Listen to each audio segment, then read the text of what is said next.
There are 12 human beings who have walked on the moon. 6 of them are already gone. Of the survivors, most have said what was expected of them: rehearsed words, institutional answers, carefully managed recollections wrapped in the comfortable language of national pride and scientific achievement. But Charles Duke is 89 years old now, and when a man reaches the final chapter of his life, carrying a secret that is pressed against his chest for over 5 decades, something changes. The performance ends, the mask comes off, and what comes out of his mouth is not what NASA's press office would have approved. That is the part they never put in the official reports. That is the detail that does not appear in the technical mission logs, the mission debriefs, or the hundreds of thousands of pages of Apollo documentation that NASA has released to the public over the last half-century. Charles Duke landed on the moon on April 20th, 1972, as part of Apollo 16. He walked on its surface for over 21 hours. He drove across it in a rover, hammered rocks from its craters, planted instruments into its soil, and stared into a sky so black it did not look like a sky at all. He did everything the mission required of him. He did it with precision. He did it with professionalism. And then he came home, and for decades he said exactly what you would expect a U.S. Air Force Brigadier General and NASA astronaut to say. The mission was successful. The science was extraordinary. The experience was indescribable. He was proud to have served. But here is what he did not say. Not then. Not for a very long time. He did not say what it actually felt like to stand in a place where no human being had ever stood before and sense, with a certainty that defied every rational explanation he had been trained to apply, that something was already there. Think about what that means. Not the sci-fi version of it, not the conspiracy theory version. Strip all of that away and sit with the raw human reality of it. A man, a test pilot, a military officer, a rigorous scientific mind trained to separate fact from fiction, standing 238,000 miles from Earth, on a world with no atmosphere, no wind, no sound, no life of any kind according to everything science had established, and feeling watched. Feeling that the silence itself was not empty. Feeling, in his own words, that the place was alive, not with people, but with awareness. That is not a statement that comes from a man who is confused. That is not the rambling of someone whose memory has degraded with age. Charles Duke has spent decades as one of the most credible human beings on the planet when it comes to first-hand experience of space. He was the Capcom, the voice of mission control, during the Apollo 11 landing. His voice is on the recording. He is the reason Neil Armstrong and Buzz Aldrin knew they had 60 seconds of fuel left before they had to abort. He is woven into the most important moment in the history of human exploration. When Charles Duke speaks, the space community listens. And what he has been saying quietly in interviews and talks and reflections late in his life is something the official narrative has never fully absorbed. Let us start from the beginning, because the context here matters enormously. Apollo 16 was the 5th lunar landing mission and the second to last human mission to the moon. It launched on April 16, 1972, and its destination was one of the most geologically ambitious targets NASA had ever selected, the Descartes Highlands, a region in the central lunar highlands where scientists believed they would find evidence of ancient volcanic activity. The Descartes site was more than 2,250 meters higher in elevation than the Apollo 11 landing site. It was older terrain, more heavily cratered, brighter in color, and more representative of the moon's primordial surface than the darker basalt plains explored by earlier missions. This was not a routine assignment. The scientists expected volcanic rock. They expected to read the moon's geological history like a textbook. They sent Duke and his commander, John Young, to be their eyes and hands in one of the most remote and unexplored corners of the lunar surface. And here is the first crack in the official story. When Duke and Young returned with 209 pounds of rock samples, one of the largest collections in the entire Apollo program, the scientists back on Earth discovered that everything they thought they knew about the Descartes Highlands was wrong. The region was not volcanic. The rocks were not what they expected. The formations that looked like lava domes from orbital photographs turned out to be impact debris, material thrown outward by ancient asteroid collisions that had reshaped the lunar surface over billions of years. The moon had deceived them. The most carefully planned geological investigation in the history of space exploration had been built on a fundamental misunderstanding. They went looking for one answer and found a completely different one. But here's where it gets more interesting, because the scientific surprise is only one layer of what Apollo 16 revealed. Charles Duke has spoken in his later years about the physical and perceptual experience of being on the lunar surface in ways that go far beyond the technical. He has described the moon as a place that felt completely alien, not just visually, but perceptually, in the deepest psychological sense of the word. The environment generated a form of cognitive disorientation that no simulator, no training exercise, no Earth-based preparation could have replicated. The sky above him was not the dark blue of high altitude. It was not the deep purple of the stratosphere. It was absolute black, pitch, uncompromising, total darkness, even with the sun blazing directly overhead. The contrast between that black sky and the blazing white-gray surface below was so extreme, so geometrically violent, that the human visual system struggled to process it accurately. Distances became impossible to judge. Objects that appeared close were actually far.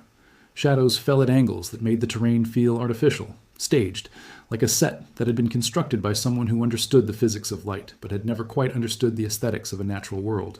And within that disorienting environment, something else was happening.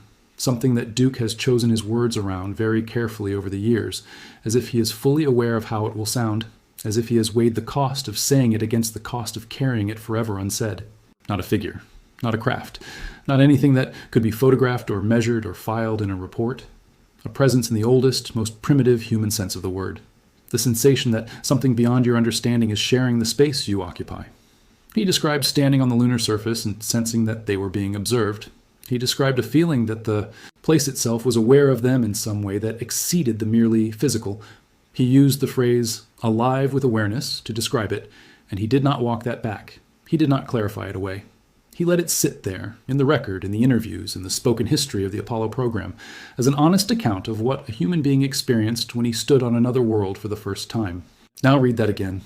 The youngest man ever to walk on the moon, the 10th human being in all of history to leave footprints on another celestial body, chose the phrase, alive with awareness, to describe what he felt on the surface.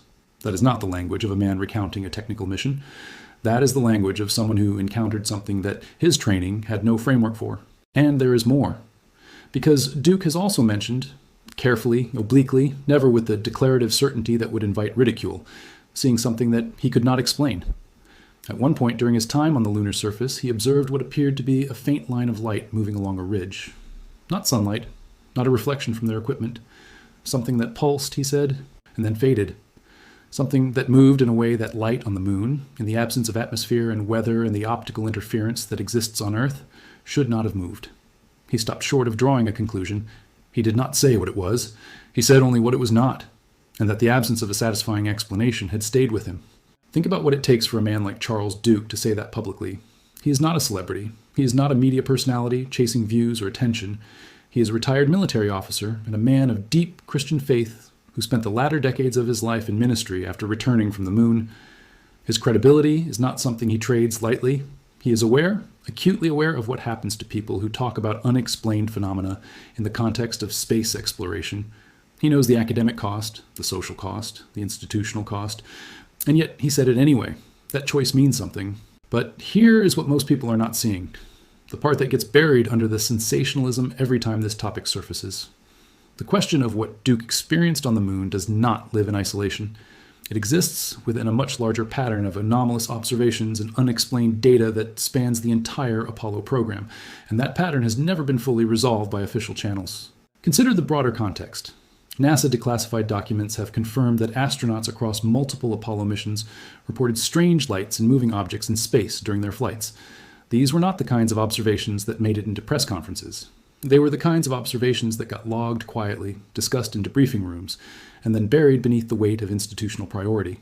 Because the Apollo program existed not merely as a scientific enterprise, but as the most high-profile strategic operation of the Cold War, a live performance of American technological dominance broadcast to the entire planet. And there was no room in that narrative for uncertainty. There was no room for mystery. There was certainly no room for the possibility that the moon, the destination of the most expensive and ambitious human endeavor in history, might contain something that nobody had accounted for. The Apollo program cost approximately $25 billion in 1970s money. Adjusted for today, that figure approaches $280 billion. It employed more than 400,000 engineers, scientists, technicians, and support personnel at its peak. It was the product of a decade of national obsession, political will, and technological sacrifice on a scale that had never been attempted before, and has not been attempted since. The idea that something might have been discovered during the Apollo missions that was subsequently managed, filtered, or minimized by institutional decision-making is not a fringe idea. It is, given everything we know about how governments and large bureaucracies handle unexpected information, a straightforward and rational hypothesis, and the evidence that supports it, while circumstantial, is not thin. Numerous independent analysts who have spent years studying high-resolution lunar photographs from both the Apollo missions and later reconnaissance missions have identified anomalies in the lunar surface, unusual shadows, geometric formations, reflective objects that do not fit cleanly into the conventional model of a geologically inert and entirely natural world. None of these observations constitute proof of anything extraordinary, but the accumulation of them, placed alongside first-hand testimonies like Duke's, creates a picture that demands more serious intellectual engagement than it has typically received. There's also the matter of what was left behind. Apollo 16 was the first mission to deploy an ultraviolet telescope on the lunar surface, a significant scientific first that is almost never discussed in popular accounts of the mission. From the surface of the moon, without the interference of Earth's atmosphere, that telescope could observe the cosmos in wavelengths that were invisible from the ground. What it recorded, and what conclusions were drawn from that data, has not been the subject of extensive public discussion. The scientific papers exist, the data exists, but the cultural memory of Apollo 16 has been compressed into a handful of photographs and a footnote in the story of the more famous missions, and in that compression, significant details have been lost. Here is where everything changes, because we are not simply talking about the past. The moon is no longer just a historical destination. It is the central battlefield of a new era of space exploration, and the stakes attached to what humanity might find there, or might have already found and failed to fully disclose, have never been higher. NASA's Artemis program, the successor to Apollo, is actively working toward returning humans to the lunar surface. China's space agency, the CNSA, has already successfully landed robotic missions on the far side of the moon, the side that permanently faces away from Earth, the side that has never been directly observable from our planet, the side about which we have always known the least. Russia, India, and a coalition of private space companies are all investing heavily in lunar exploration infrastructure. The moon, after 50 years of relative neglect, has become the most strategically contested terrain in human history. And in that context, what Charles Duke experienced in 1972 is not merely a personal recollection of historical interest. It is a data point. It is testimony from one of the 12 human beings who have ever had direct physical access to the lunar surface, offered by a man with no financial motive and no institutional reason to embellish, suggesting that the moon is more complex, more strange, and possibly more significant than the official record has ever fully acknowledged. There is something else worth examining carefully. Charles Duke is a man of faith, deep, sincere, life-defining faith. After returning from the moon, he went through what he has described as a period of profound personal difficulty. His marriage struggled, his inner life was turbulent, and he eventually found in Christian ministry the kind of meaning that even the moon had not provided. He has spoken openly about this transformation. He has spoken about the relationship between his experience on the lunar surface and his spiritual life in the years that followed. And within that conversation, something interesting emerges. A suggestion that what he felt on the moon, that sense of presence, that awareness of something greater than himself, watching and encompassing the environment around him, was not necessarily extraterrestrial in the way science fiction would frame it. It was, in his interpretation, something more fundamental, something that pointed toward questions about consciousness, about the nature of the universe, about whether the boundary between the physical and the metaphysical is as clearly defined as the scientific tradition has typically assumed. Now, that framing is not going to satisfy everyone. It is not going to satisfy the people who want a clean disclosure narrative, who want Duke to say that he saw a craft, that there was contact, that NASA covered it up, and here are the coordinates. He is not saying that. He has never said that. But what he is saying, when you strip away the comfortable interpretive frameworks and sit with the actual words, is that standing on the moon changed his understanding of what reality is. It introduced him to a dimension of experience that his existing categories, scientific, military, religious, were not entirely adequate to contain. And that is not a small thing. That is one of the 12 people who have ever walked on the moon telling us that the moon is stranger than the curriculum has taught us to believe. Consider the psychological weight of that. These men, the 12 moonwalkers, were not average human beings to begin with. They were selected through one of the most rigorous elimination processes ever designed, tested across physical, cognitive, and psychological dimensions that most people will never encounter. They were trained to observe, to report, to separate subjective experience from objective data. They were, by definition, the least likely group of people in the world to be misled by their own perceptions. And yet, within this group, across multiple missions, there's a persistent undercurrent of accounts that point toward experiences the official record does not comfortably absorb. Edgar Mitchell, the sixth man on the moon, reported a profound experience of universal interconnectedness during his return journey that reshaped his entire worldview and led him to spend the rest of his life investigating consciousness and non-ordinary perception. Alan Bean, the fourth moonwalker, returned convinced that the experience had altered his artistic and philosophical sensibilities in ways that could not be reduced to normal psychological explanation. Gordon Cooper, while not a moonwalker, spoke openly for decades about anomalous objects he observed during his orbital missions. These are not fringe voices. These are the most mission-critical, institutionally vetted human beings NASA ever produced. And here's the question that none of the official frameworks have ever adequately answered. If the experience of going to the moon was simply what the press releases said it was, technically extraordinary but experientially equivalent to a very high-altitude geological field trip, why did so many of the people who went there come back fundamentally changed? Why did so many of them spend the rest of their lives searching for something that the mission, in its official framing, should have already provided? You do not go to the moon and return dissatisfied with the institutional answer unless the institutional answer failed to account for something significant that you actually experienced. The Apollo program officially ended in December 1972, 6 months after Duke returned from the Descartes Highlands. The reasons given were budgetary and political. Congress had cut NASA's funding, public interest had waned after the extraordinary achievement of Apollo 11, and the agency was pivoting toward the Space Shuttle program. These reasons are real. They are documented. But they do not fully explain why, after 12 human beings had walked on the moon and returned with data that upended geological models and generated scientific questions that are still being actively researched today, the United States chose to simply stop going. No other nation had reached the moon. The competition was over. The political objective had been achieved. And yet the scientific frontier, a world 2,160 miles in diameter, sitting 238,000 miles away, geologically ancient and barely understood, was abandoned. Missions that had been planned and partially prepared were canceled. Equipment was scrapped. The Saturn V rocket, the most powerful machine ever built by human beings, was retired with functional units still in existence. 3 of them sit in museums today, complete, functional in principle, never flown again. That is not the behavior of a civilization that simply ran out of money. That is the behavior of a civilization that made a decision, a deliberate policy-level decision, to stop doing something it was capable of continuing. And the question of why that decision was made, the real answer beneath the budgetary explanation, has never been fully resolved.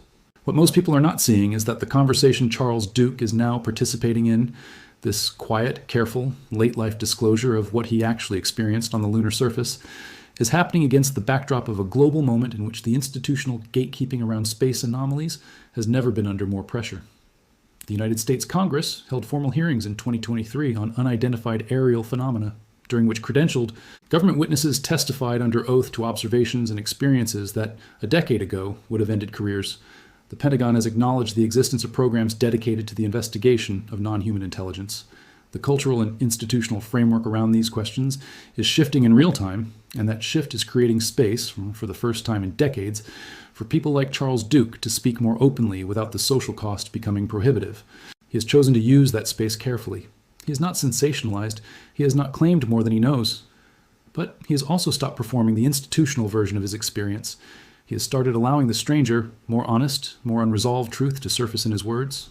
And that choice, made at 89 years old with no career to protect and no future institutional relationship to manage, is perhaps the most significant form of credibility that any human being can offer. The moon is going back into the center of human history. The Artemis program's long-term vision includes permanent lunar bases, sustained human presence, and resource extraction from the lunar surface. China has announced plans for a lunar research station on the South Pole by the 2030s. The resources of the moon, rare earth elements, helium-3 for potential fusion energy, water, ice at the poles, represent economic value that is measured not in millions, but in trillions of dollars. The moon is no longer just a destination for science or national prestige. It is the first territorial claim in the eras of space resource competition, and every major spacefaring civilization on Earth is maneuvering for position.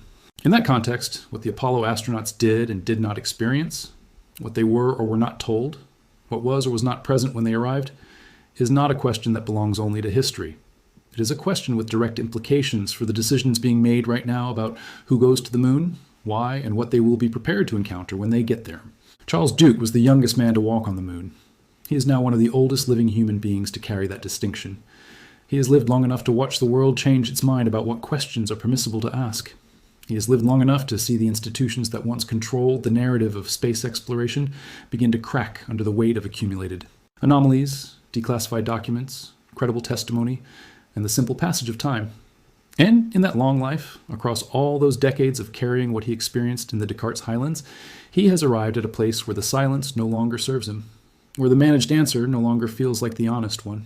He went to the moon expecting a geological field mission in an extreme environment. He returned having experienced something that has shaped the rest of his life in ways that no mission parameter anticipated and no debriefing adequately processed. He came back from a place that felt alive, and he has been trying to reconcile that feeling with everything else he knows about the universe ever since. The question that Charles Duke cannot answer, the question that nobody who has investigated this seriously can answer, is whether what he felt was something real in the external world or something real in the internal world, or whether that distinction even holds in an environment as radically foreign to human experience as the surface of the moon. Maybe the moon does something to human consciousness that we have not yet understood. Maybe the extreme conditions, the silence, the isolation, the physical danger, the black sky, the disorienting optics, generate experiences in the human mind that reach into dimensions of perception we have no scientific vocabulary for. Maybe what Duke felt was not external at all, but was instead the deepest layer of his own awareness responding to the most alien environment a human being had ever occupied. Or maybe the moon, which is older than almost everything we can directly study, which formed from the debris of a collision between the early Earth and a Mars-sized planetoid 4.5 billion years ago, which has been sitting at a gravitational distance from our planet so precise that it produces perfect solar eclipses from the surface of Earth, a coincidence so statistically improbable that serious mathematicians have noted it. Maybe the moon holds something that the models have not accounted for. Maybe the astronauts who went there arrived somewhere that was not as empty as the science told them it would be. Nobody knows. That is the honest answer. And the honest answer in this case is more interesting than any of the manufactured certainties on either side of the debate. What we know for certain is this. 12 human beings walked on the moon between 1969 and 1972. Several of them came back, changed in ways that exceeded what the mission could explain. Charles Duke is one of them. He is 89 years old. He has chosen, in the final chapter of his life, to let the unresolved truth of his experience speak, rather than the curated institutional version of it. He has not told us everything. He may not know everything, but he has told us enough to make one thing clear. The story of what humanity found when it first reached the surface of another world is not finished. It was never finished. It was simply filed away, waiting for the moment when the people who were there and the world that sent them were finally ready to ask the real questions. That moment is now, and the answers, whatever they turn out to be, are going to be stranger and more significant than the press releases ever suggested. The moon is waiting. And something, if Charles Duke is to be believed, has been waiting there too.